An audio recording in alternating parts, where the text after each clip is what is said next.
Ang DPWH, ang pinaka-racket dyan is yung Ghost Project. And I dare say that ang pinakamarami siguro matanggal would be from DPWH.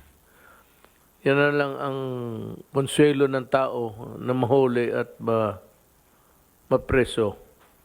Pero kayong may kasalanan dyan sa mga ganon, I advise you to resign now. Resign now. Kasi pagdating ng panahon, I will throw the book at you. Even the kitchen sink. Tsaka makita ninyo, you will be prosecuted administratively and criminally. At walang patawaran dito. Ito na mga kababayan, pakinggan po natin ang pahayag ni Pangulong Rodrigo Roa Duterte noong siya po ang Pangulo ng ating bansa. Noon pa lang ay sinabi na niya na talagang talamak po ang korupsyon sa DPWH. Kaya nga itinatag niya itong Presidential Anti-Corruption Commission kung saan ay tutulong ito para siyasatin, suriin ang bawat departamento sa mismong gobyerno.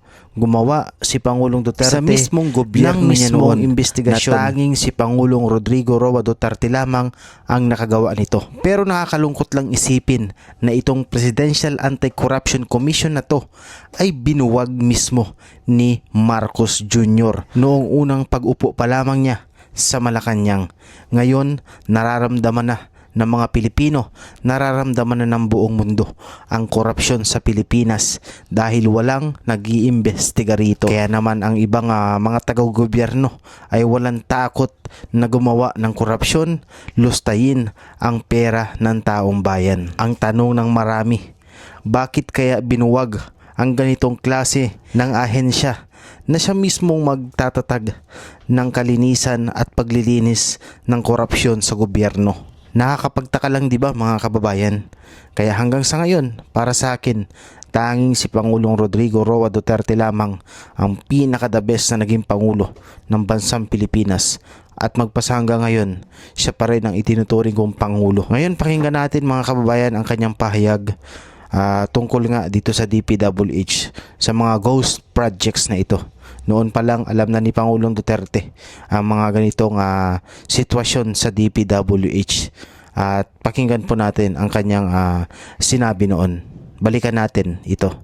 At sa bawat salita ni Pangulong Rodrigo Roa Duterte, talagang hindi ka maboboring dahil lahat ng kanyang sinasabi ay may laman at lahat ng kanyang pangako sa mga Pilipino ay kanyang tinutupad. Kaya pakinggan po natin ito mga kababayan ko. Ang DPWH, ang pinaka-racket dyan is yung Ghost Project. So walang delivery, Ghost Project. Marami yan. Karamihan yan, it's the regional director. Ipapalabas nila na may project ito but wala. So the best way is to conduct an audit of those projects to determine if they are ghost projects or not. And I think they are plenty. And I dare say that ang pinakamarami siguro matanggal would be from DPWH. I really intend to clean government. At least kung hindi ko kaya, maminus-minusan ang kurakot sa gobyerno. Yan na lang ang konsuelo ng tao na mahuli at mapreso. But most of this, yung misconduct, actually, that's the administrative term. Pero kung tignan mo yan, mag-crime nila in the penal side, mga falsification yan, malversation. But dito sa limited kasi ang ground, pero just the same. Pag gross dishonesty, ganon yan. That's embezzlement. Ang pinakamarami, itong road right of way na hanggang ngayon, ewan ko kung ano nangyari. This was this scandal in somewhere in Cotabato. I remember it, but I am remembering it now. tignan ko kung tanungin ko ang DPWH kung ano ang nangyari doon. Or I will have it re-investigated. Tapos yung sa itong mga karamihan ghost projects, yan ang ano dyan. Yung iba naman,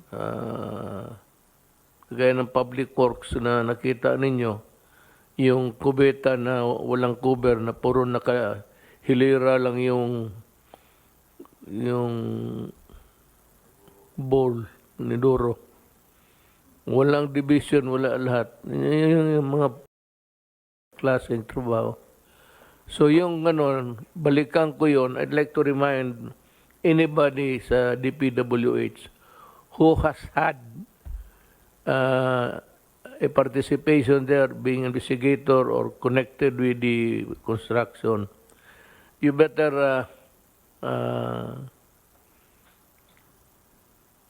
you report to me. Tanungin ko kayo kung paano ako magdumi kung ganito na para kaming classmate, seatmate kami ng kalukuhan, kabastusan talaga. I'm sure, government will not allow that kind of project. No engineering in his department or the engineer themselves would be too crazy to do that. Yan ang mga project na siyaw-siyaw. Yung partial delivery or yung halos yan, ibigay sa iyo yung project na ganun. For the longest time, wala masyadong investigasyon dyan. Pero kayong may kasalanan dyan sa mga ganun, I advise you to resign now. Resign now. Kasi pagdating ng panahon, I will throw the book at you. Even the kitchen sink. Tsaka makita ninyo, you will be prosecuted administratively and criminally. At walang patawaran dito. The best ka talaga, Tatay Digong. At ngayon, nararanasan namin ng ating bansa ang korupsyon ngayon dito. Talamak na korupsyon sa bansa ngayon. At sana tayo ay maging mabuti ka dyan sa The Hague, Netherlands. At lagi kang ipinagdadasal ng nakararaming Pilipino na makabalik ka dito ng malusog, maayos, para naman makita ka ulit namin at lahat ng ginawa mo rito ay aming inaalala. Maraming salamat po at sa lahat ng ating mga taga-subaybay. Thank you po and God bless.